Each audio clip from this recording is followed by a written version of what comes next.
Vicente Fox Quesada nació el 2 de julio de 1942 en la Ciudad de México, aunque muy pronto se trasladó con su familia al Rancho San Cristóbal, en el municipio guanajuatense de San Francisco del Rincón.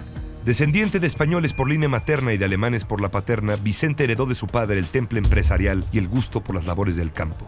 En 1960, Vicente se estableció en la capital para estudiar administración de empresas, carrera que terminó sin obtener el título. Al finalizar la década de los 70, la inquieta naturaleza de Vicente lo condujo hacia nuevos caminos. Se dedicó a sus negocios agrícolas, manufactureros y de exportación en Guanajuato. La respuesta que buscaba, sin embargo, no estaba ahí, sino en la política.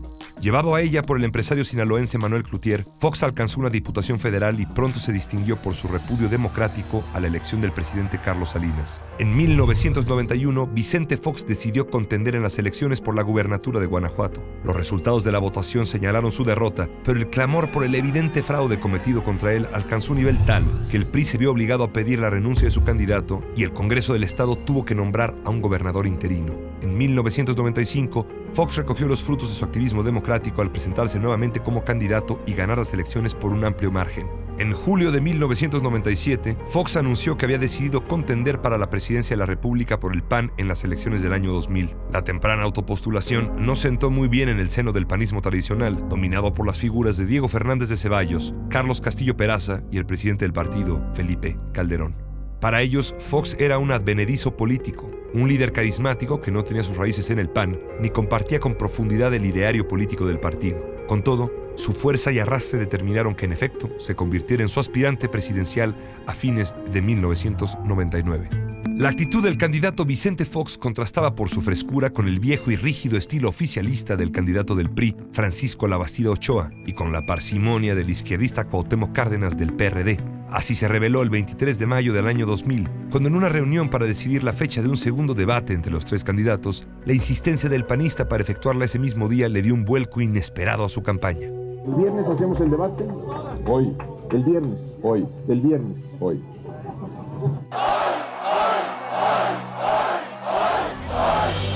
La voz de Fox se convirtió en el grito de guerra de una sociedad dispuesta a cumplir el sencillo mandato del candidato: sacar al PRI de los pinos. Y en efecto, Fox, el demócrata extravagante, lo logró con el 42.5% de los votos en las elecciones del 2 de julio. Fox tomó posesión de la presidencia con índices de popularidad muy altos, pero desde el principio fue poco prudente al actuar y especialmente al hablar. Como candidato, Fox había sugerido que el problema del EZLN en Chiapas podía solucionarse con buena voluntad en 15 minutos. Pero el voluntarismo foxista chocó con la intransigencia. Las reformas constitucionales en materia indígena promulgadas en 2001 no consiguieron contentar a los rebeldes y sí recibieron muchas críticas por afectar el principio de igualdad entre los ciudadanos.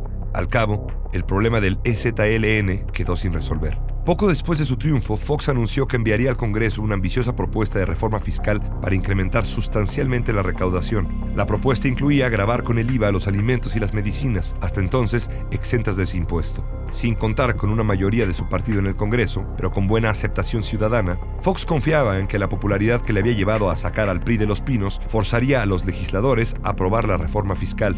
No fue así.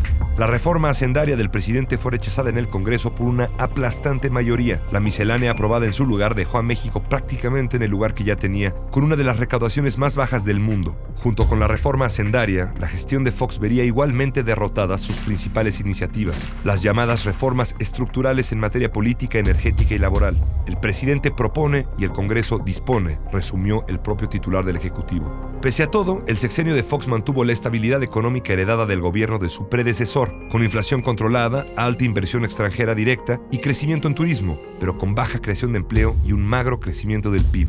El 11 de septiembre de 2001, 6 días después de una visita oficial a México del presidente George Bush, los ataques terroristas en Estados Unidos cambiaron al mundo y las expectativas que se habían levantado sobre una gran reforma migratoria. La frialdad diplomática del gobierno mexicano hacia la tragedia de su principal socio tampoco ayudó. Por último, la negativa de México en la ONU para apoyar la intervención estadounidense en Irak como parte de su guerra contra el terrorismo alejó definitivamente a Fox del presidente Bush.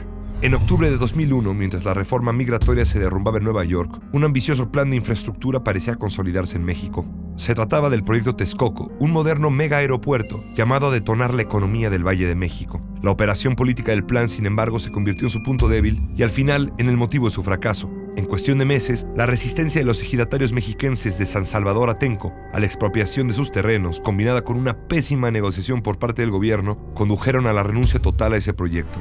Desde los meses iniciales de su gestión, el presidente Fox confundió los asuntos públicos con los de su vida personal.